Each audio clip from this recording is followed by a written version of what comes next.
ఈశ్వరుడికి కృతజ్ఞతలు తెలుపుకుంటూ వేదిక పైన ఉన్న మీ ఇష్టమైన వ్యక్తి, మీ కాలేజ్ గురువు ప్రిన్సిపాల్ గారికి, అదేవిధంగా మన డిస్ట్రిక్ట్ ప్రాజెక్ట్ ఆఫీసర్ డిఎంహెచ్ఓ గారి ఆధ్వర్యంలో పనిచేసే భాస్కర్ గారికి, ఇక్కడికి వచ్చేసిన మీ అందరికీ నమస్సుమాంజలి తెలుపుకుంటూ, ఈరోజు ఏం రోజు అయ్యా? What is the special thing about this day? National Youth Day. Are you youth or not? Youth na? Except of me. We are the youth.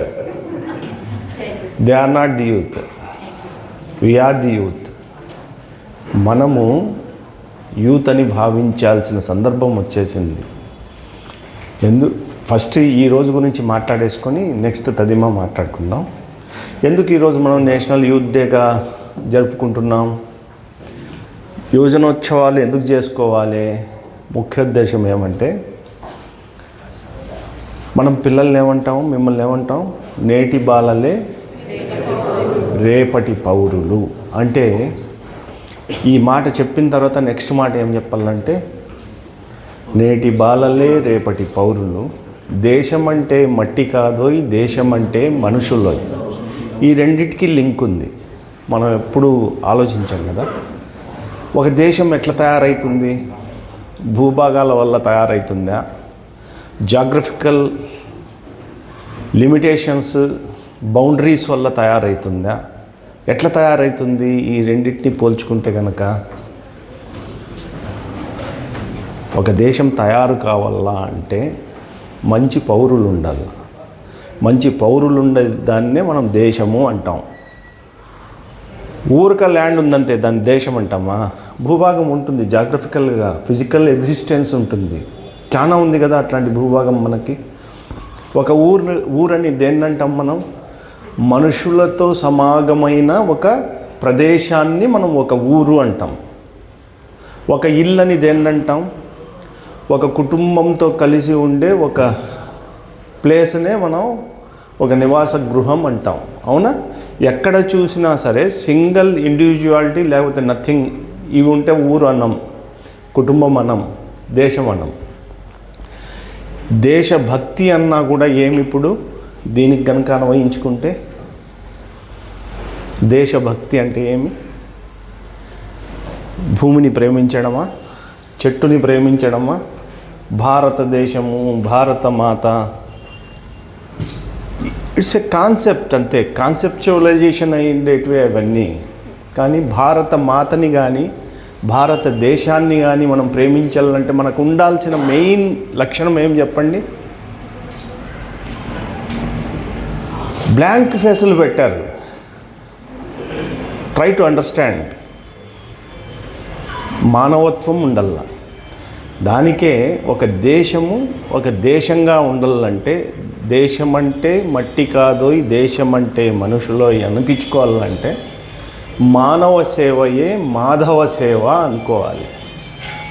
మనం మానవ సేవ చేయకోకుండా మనలో మనం complications, outrage in the name of religion, in the name of cost, in the name of creed, in the name of gender.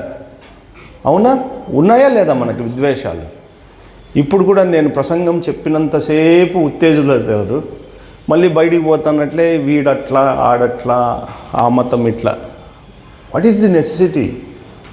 మనకు అవసరం లేదు కదా. There is no need to compare with the others. Once we are having such a quality, మీరు చెప్పాల్సిన పనే లేదు. ఈ మాటలన్నీ మానవ సేవయే మాధవ సేవ అనేది హృదయం నుంచి కాదు, మొత్తం ఫిజికల్గా కూడా ఎక్స్టెండ్ అవుతుంది. మనం అది పాటించాం. దీనికి చిన్న ఎగ్జాంపుల్.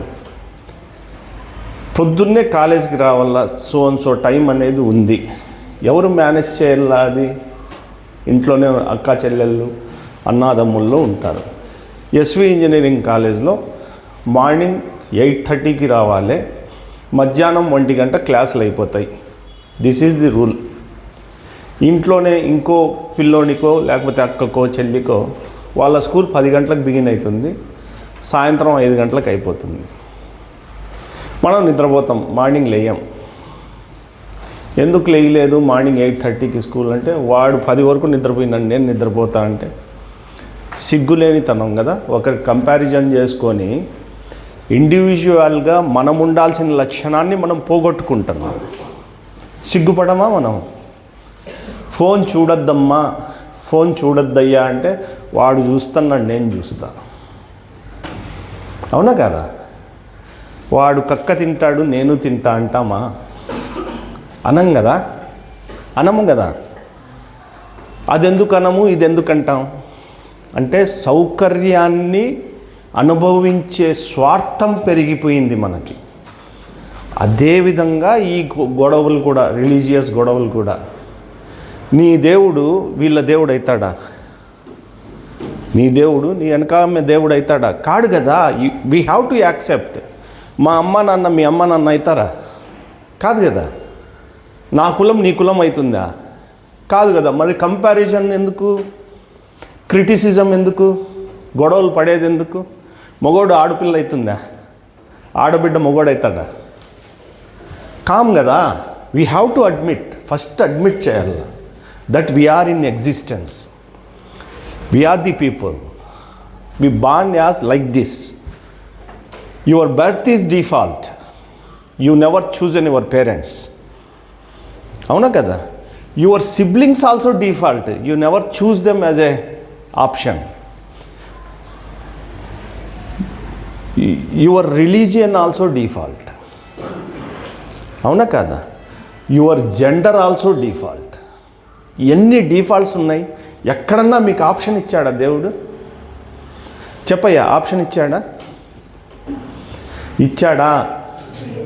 మరి వై షుడ్ వి ఫైట్? ఈ ఆప్షన్లెస్ జీవితంలో ఈ మతం, ఈ కులం, ఈ gender, why? What is the necessity? ఇది వద్దు అని స్వతంత్రం రాక మునుపు నుంచి నినదించిండే వ్యక్తిని గుర్తుపెట్టుకొని ఈరోజు జరుపుకుంటున్నాం. This is the history behind it. ఎవరు ఆ వ్యక్తి?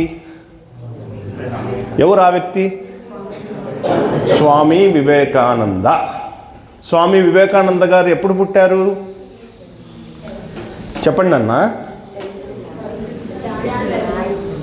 January 12, 1863లో పుట్టారు. అవునా? ఎక్కడ? కలకట్టాలో. ఆయన గురించి మనం మాట్లాడుకోకపోతే ఈరోజు నిష్ప్రయోజనం. మనం మాట్లాడుకోవాల్సిన పని లేదు. అందుకు కొంచెం తెలుసుకుందాం. కనీసం అది తెలుసుకుంటే ఇంటికి పోయి పిల్లలకి, అంటే మన తమ్ముళ్ళకి, మన అమ్మకి చెప్పచ్చు కదా. బ్యాండ్ వేసుకొని ఐడి కార్డు పెట్టుకున్న వాళ్ళు మంచి పిల్లలు. అంటే వాళ్ళకంతకు వాళ్ళు గుర్తింపునిచ్చుకుంటున్నారు. That we belongs to this institution అని. అట్లా నేను ఈ దేశానికి సంబంధించిన వ్యక్తినని ప్రపంచానికి చాటి చెప్పిన వ్యక్తి ఆయన. ఆయన గురువుగారు చెప్పిండే మాటనే నేను మీకు మళ్ళీ చెప్పాను. ఆయన గురువుగారు ఎవరు? రామకృష్ణ పరమహంస గారు. ఆయన ఎవరి పూజారి? కాళికామాత పూజారి. ఇప్పుడు మీరు యంగా, మీరు ఓల్డా, యంగా? You are young because you know lot of facts with regard to Swami Vivekananda and Ramakrishna Paramahamsa. మీరెందుకు తెలుసుకోలేకపోయారు? మీ చేతిలోనే ప్రపంచం ఉంటుంది. Why can't you google it? Google చేస్తే అన్నీ వచ్చే రోజులు. ఇప్పుడు గూగులే ఏఐ. అవునా? గూగుల్ సెర్చే ఏఐలో ఉంది. ఎవ్రీథింగ్, ఎన్సైక్లోపీడియా, వికీపీడియా అన్నీ వస్తాయి దాంట్లో. మీరు చూడరు. నిష్ప్రయోజనమైన యూట్యూబ్ షార్ట్స్. రాజాసాబ్ ఎట్లుంది, ఎట్లా సస్తే మనకేమ్మా? మన అమ్మకి టికెట్కి డబ్బులు ఇస్తుందా రాజాసాబ్ మూవీ? మనం ఖర్చు పెడితే చూస్తున్నాం, అంతే కదా. You have to learn. Me parents ఎంత కష్టపడి ఇక్కడికి పంపిస్తారు. ఈ కష్టానికి ఫలితం మీరు ఎట్లిస్తారు? మంచిగా చదువుకుని సంస్కారవంతులై గుణవంతులై ఇస్తామంటారా? ఇవన్నీ పేపర్లలో ఉండే మాటలు. మీ మనసులో నుంచి వచ్చే మాట చెప్పండి. మీరు దేశానికి ఉపయోగపడే సామాగ్రిగా తయారు కావాలి. దేశానికి ఎట్లా ఉపయోగపడతాం? మనం అందరం స్వామి వివేకానందలు కాలేం కదా. దేశానికి ఉపయోగపడాలంటే ఒక భాస్కర్ కావచ్చు, ఒక బాబా కావచ్చు, ఒక ప్రిన్సిపల్ గారు కావచ్చు, ఒక మేడం కావచ్చు. How you can contribute? ఎట్లా కాంట్రిబ్యూట్ చేస్తామంటే we could generate the people like us. మా లాంటి మనుషులను జనరేట్ చేస్తే దేశం బాగుపడదా? Itself sufficient for the nation. ఎప్పుడు మీరు ప్రయోజకులై పర్చేజింగ్ కెపాసిటీ పెంచుకుంటారు, ఎప్పుడు మీరు ప్రయోజకులై పరిపాలనలో భాగమవుతారు, సొసైటీలో వాల్యూస్కి ప్రతిబింబకంగా నిలబడతారు, అప్పుడు దేశానికి కాంట్రిబ్యూట్ చేసినట్టే కదా. అంతా మహాత్ములం కాలేం కదా. As a unit we could sustain. ఈ ప్రేరేపణ, ఈ ఆలోచన, ఈ ఫిలాసఫీని అందించిండే మహానుభావుడే Swami Vivekananda. He never restrain to India. ఇండియాని దాటి భారతదేశం యొక్క వేదాంత తత్వాన్ని, యోగ తత్వాన్ని, కర్మతత్వాన్ని ప్రపంచానికి చాటి చెప్పిండే గొప్ప మహానుభావుడు ఎవడు అంటే స్వామి వివేకానంద. ఎప్పుడు చెప్పాడు ఆయన? ఫస్ట్ టైం ఆయన గురించి రెవల్యూషన్ ఎక్కడి నుంచి బిగిన్ అయింది? చికాగోలో 1863లో పార్లమెంట్ ఆఫ్ ది వరల్డ్ రిలీజియన్లో he addressed the gathering with the particular sentence. ఏం? My brothers and sisters. అన్ని రోజులు మిస్టర్ అండ్ మిస్సెస్ అని సంబోధించే సమాజంలోకి ఈయన నా సోదరీమణులు అనే ఒక సెంటెన్స్ని వాడడంతోనే జనాలందరూ ముగ్ధులైనారు, ఆయన పైన ప్రేమ కురిపించారు. అంటే ఇండియాలో ఉండే ఫిలాసఫీ ఆయన చెప్పిన ఆ సెంటెన్స్తోనే మీరు ఒక మాట పట్టచ్చు. ఇండియన్ ఫిలాసఫీ ఏమి? ప్రతిజ్ఞ చేస్తాం కదా, all Indians are my brothers and sisters. కామెడీగా ఏమనుకుంటాం? Except my wife, except my husband. అవునా? ఆ సోదర తత్వము, సోదరీమణి తత్వాన్ని మనం పెంపొందించుకుంటే ఆయన చెప్పిండే ఫిలాసఫీని, ఆయనకుండే వ్యక్తిత్వాన్ని మనం గౌరవించినట్లు. దీన్ని నేర్చుకోవాలి అంటే you are having sufficient equipment in the shape of cell phone. ప్రపంచాన్నే అరచేతిలో పెట్టుకొని తిరుగుతూ ఉంటాం. దాన్ని ఎట్లా వాడతాం అనేది ఇట్స్ డిపెండ్స్ అపాన్ అస్, ప్రతి ఒక్కరిది. ఈరోజు నేను ఈ తెలుగు పరిభాషలో బీయింగ్ ఏ ముస్లిం ఇంత చక్కగా మాట్లాడగలుగుతున్నానంటే దేనికి కారణమేమి? నాకు మూలాలేసిండే మా వెంకటరెడ్డి సార్, నేను చదువుకున్న పెద్ద బాల శిక్ష, నేను చదువుతున్న తెలుగు సాహిత్యం. ఇది మీరు చదవడం లేదు, అవునా? నిజంగా చెప్పండి అమ్మా, ఇక్కడ ఉండే హిందువుల్లో ఎంతమంది రామాయణము మహాభారతం చదివారు? చేతులు ఎత్తండి. నిజంగా పూర్తిగా సార్, మీరు faculty, you are not the student. యువజనుల గురించి మాట్లాడుతున్నాం, వృద్ధజనుల గురించి మాట్లాడడం. ఓకే, ఎవ్వరూ లేరు అంటే it is not a shame upon you that you never dig about your own religion. Is it not a shame? What is the fun in digging the Islam? ఒక హిందూ అయ్యి ఇస్లాం గురించి తెలుసుకొని ఏం లాభపడతాం? వాడెట్లా సస్తే మనకేం? అవునా కదా? ఎంతమంది ముస్లిమ్స్ ఇక్కడ పూర్తి ఖురాన్ని చదివి అర్థం చేసుకున్న వాళ్ళు ఉన్నారు? చేతులు ఎత్తండి. Nobody is there. ఎందుకంటే సెల్ఫ్ ఇంట్రెస్ట్ లేదు. అట్లే ఎంతమంది మీలో స్వయంగా జిజ్ఞాస ఉంది, నేనెవరు, నేను ఎట్లటోనని కనుక్కున్న వాళ్ళు ఎంతమంది ఉన్నారు? సిగ్గులేనితనం మనకు. వేరే వాడి గురించి బాధ ఉంటుంది కానీ మన గురించి మనకు బాధ లేదు. హౌ ఐ షుడ్ బీ అనేది ఒక్కసారి బాధ కలిగితే ఈ వైషమ్యాలు ఉండవు, ఈ విషము ఉండదు మన చుట్టూ. You should not go through the social media to know about your owns. You should not grow to the social media to know your family, to know your sect, to know your caste, to know your gender, to know your religion, to know your nation. నీకు నువ్వు ఫిజికల్గా check చేసుకో, whether I am having such a personality or not. ఒక్క స్వామి వివేకానంద 39 సంవత్సరాలు మాత్రమే జీవిస్తే ఆయన్ని 300 ఏళ్ళ పైన గుర్తుపెట్టుకుంటున్నాం. అంత గొప్ప వ్యక్తిత్వాన్ని మనకు అందించిండే ఆయన్ని స్ఫూర్తిగా పెట్టుకొని ఈ భారతదేశాన్ని, ఈ ప్రపంచాన్ని మనం దీనికంటే మెరుగ్గా తయారు చేస్తామని ప్రతిజ్ఞ తీసుకుంటూ ఈ రోజుని ఆ మహానుభావుణ్ణి స్మరిస్తూ దేశం యొక్క ఔన్నత్యం కోసం పాటుపడతామని భావిస్తూ మీ గురువుల్ని పూజిస్తూ అంటే ఏమి, టెంకాయ తెచ్చి గంటల్లాడిచ్చి పోటని పగలగొట్టి అది కాదు పూజ అంటే. వాళ్ళు ఇచ్చిన వాల్యూస్ని మీరు ప్రేరేపితులై దాన్ని నిలబెట్టుకోవడం. నేను ఇంతకుముందు కూడా మీ కాలేజీలో చెప్పా, ఈ ఆడబిడ్డలంతా మీరు సెక్యూర్ చేయాల్సిన వాళ్ళు. మీ అమానత్ అంటే వాళ్ళ తల్లిదండ్రులు మీరందరూ మంచి మనుషులని చెప్పి పంపించిండే కాలేజ్. మీరు వాళ్ళని కాపాడుకోవాల్సిన బాధ్యత మీది. మీరు వాళ్ళని ఇబ్బంది పెట్టమాకండి. ఇట్లా మీరు కూడా తల్లి, ఈ మధ్య అమ్మాయిలు కూడా ఇబ్బంది పెడతారు. సరేనా?